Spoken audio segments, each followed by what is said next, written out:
All right, y'all, Rick Smiley Morning Show. Listen, man, I'm about to introduce, Florida A&M University graduate, member of Delta Sigma Theta Sorority Incorporated, Georgia State University College of Law graduate, lawyer, judge, and the 60th and current mayor of Atlanta, Georgia. Y'all give it up and show your love this morning for Mayor Keisha Lance Bottoms. Yay. Mayor Bottoms, how you doing this morning? You just made me smile this morning. Thank you so much. I appreciate it. Let me tell you something. I got my one favorite story. And I never told you this, but this is my one favorite story right here, Brett. So I'm coming out of the morning show. We had just got off work, and I run into this lady in the lobby. She said, "What's up, bruh?" I said, "What? Oh, you must be a Sarah." I said, "What up, Sarah?" And we hugged. She said, "Hey, I'm running. My name is Keisha Lance Bottoms. I'm running for mayor of Atlanta." I said, I looked at her. I said, "Well, what you want?" I said, "What you want to do? Like you daring me to get behind you and support? You daring me? Are you daring me? Let's do this." And here we are. Here we are. Oh man, we are so proud of you, and thank you for trying to everything that you're doing for the city of Atlanta and how you represent us on a national level and the Divine Nine. We just appreciate you. There's been a lot of controversy going on about whether or not cities and states should be reopened, and you are on the front line. How and you're getting death threats. How are you handling all of that? Well, I just always want to tell you how much I love you and appreciate you, because you are a man of your word. You told me anytime I needed a platform, anytime I had anything to say, that you were with me 100%. And even when the poll numbers weren't with me, you were still standing with me. That's why I loved you before, and I love you even more now. So thank you. I love you too. For having me this morning. Absolutely. You know, I love the poet Audre Lorde, and I have a mug at work, and it says, "Your silence will not protect you." And that's what I'm standing on right now in the midst of all of this craziness with us opening up the state. And I've said this so many times, and I honestly mean it. I want to be wrong about this. You know, it's not a lot of people, a lot of elected officials who want to be wrong. I want to be wrong, because if the governor is wrong, then we're going to be talking about how many more people have died. And it's baffling me. I'm not a scientist. You said it. I'm a lawyer. I'm a whole bunch of other stuff, but I'm not a scientist. But when I hear the experts talk, when I look at Anthony Fauci on television, when I hear Sanjay Gupta on television, when I talk to Carlos Del Rio over at Emory University, and they're saying the only way that we're going to see the light of day is if we continue to distance ourselves from each other, then I believe them, because they are the experts. And it is infuriating to me that we are embarking upon this social and medical experiment that could be at the cost of our communities. You talk about barbershops and hair salons.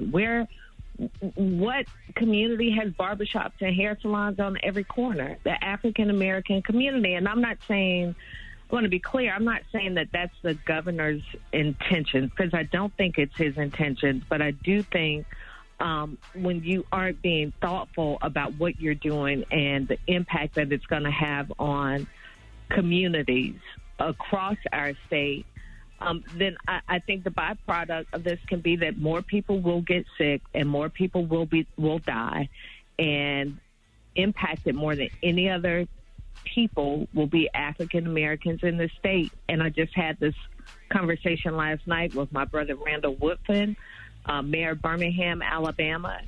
He's expressed to me his concerns that Alabama is headed in the same direction. And we know what it's going to mean, because just like in Georgia and Alabama, he's told me African-American communities are bearing the brunt of this virus. Right. Right. We're talking to Mayor Keisha Lance Bottoms, Mayor of Atlanta. We're going to be talking more with, can you stay a second? We'll go to break right quick and come back with you. Okay, we got Mayor Keisha Lance Bottoms. More up next, Rickey Smiley Morning Show. All right, y'all, 24 minutes after the hour, y'all. We on with one of our nation's mayors. We can call you one of our nation's mayors. Keisha Lance Bottoms, ladies and gentlemen. Yes. Yeah. Now, thank you for staying with us. Now, how are the hospitals doing currently in the city of Atlanta, dealing with this coronavirus? So, Rickey, our major hospital in the city is Grady Hospital. And what people have to realize, Grady is a major trauma center for Southeast United States. And so on a good day, Grady is still dealing with almost at capacity challenges some days because it's a major stroke center, it's a major trauma center, and people will have diabetes and asthma and all the things that are prevalent in an urban community. So that being said, our hospitals are not at capacity right now, but in large part, that's because of the very aggressive actions that we took to shut down Atlanta. And many other cities in metropolitan Atlanta did the same thing. We also expanded. Piedmont Hospital has over 100 new beds online because we allowed construction to continue there. And we also have 200 beds from the state at the Georgia World Congress Center. But this is what I want people to understand. Essentially, what the governor's order is saying, if you go bowling and you get sick, we'll have a bed waiting for you. This is not where you want to be with this virus. The goal should not be simply because we have beds, then we should work to fill them up. I have a friend who has been sick since the second week in March. So we've seen the stories about people dying. We've seen the stories about people being sick. This is somebody who I talk to regularly. She said this is like nothing she's ever experienced in her life. She had to have oxygen tanks delivered to her house. And the only reason she continues to be tested is because her husband has underlying health conditions, and she has to make sure she's safe to be able to go and be around her husband. So they are repeatedly testing her. She is still testing positive, which means she can still shed this virus. So even this notion that it's going to be a 2-week sickness like the flu, this isn't the flu. This is something 10 times, 100 times worse than the flu. So, yes, we have hospital beds, but God forbid if anybody wants to be the one to have to go and take one. Right. Now, in your opinion, is Governor Kemp going with the herd immunity strategy? Can you explain what that is for the people that don't know? So what I've read and heard about herd immunity is that, there's a theory that if enough people get it, then your bodies begin to build up antibodies against it. I don't see where that has happened with this yet. And again, I'm not a public health expert. I don't know what the governor's strategy is. And I've talked about communities of color, because I know primarily your audience people are in communities of color, but I want to be clear, this is infecting people around the world. This is not just about black people. It's not about white people or Asian people. It's about everybody. And I don't know of any country. I know there's one country that is testing the idea of herd immunity, but I think it's too early to see what the results are there. But when I look at our numbers in Georgia, which I'm sure, the governor is the same data I'm looking at, yesterday we had 24,225 people testing positive. That was up 24.8% from the week before. 994 deaths. That's up 28.2% from the week before. And so when I read about the governor's press conference yesterday, even his own public health expert said, no, our numbers aren't going down yet. She thinks that they will at some point. She's not going to get her nails done yet. And I just, Rickey, I'm empathetic to people who are struggling to put food on their table. That's real. People are worried about how they're going to pay their rent. That's real. But for those of us who just want to get out of the house because we're sick of being inside of the house, it's selfish. It is it's not based on anything other than selfishness. If you're just going out to get your nails done because you're tired of looking at four walls, that's not how we're going to get to the other side of this. Absolutely. Wow. And it's tough. But we have to do what we got to do, and I think everybody is tired of being in the house. But I'd rather be in the house than to be in the hospital, because once you go in that hospital, Mayor Bottoms, you get dropped off at the ER. Ain't no coming in. No. You know, and that thing can be 50. Yeah, go ahead. So I have a question. Out of the businesses that were selected to open, why do you think nail salons, hair salons, tattoo parlors, movie theaters, and gyms were the ones that were selected? Because that makes it very hard to social distance. I don't know. I don't know. I don't know of any rational reason behind that. I can understand if you're opening up medical offices and places where people can separate themselves and where people are informed and have access to protective equipment. But for me to expect that my hairstylist can get the proper gloves and mask, and I'm fighting to get it for my sanitation workers as mayor, and I'm bidding on the open market, I think it is a stretched, and I think we're putting people in a bad position. So I don't know how the governor chose those businesses, other than saying he wanted to stimulate. I mean, he wanted people to be able to go back to work. So it's an economic consideration.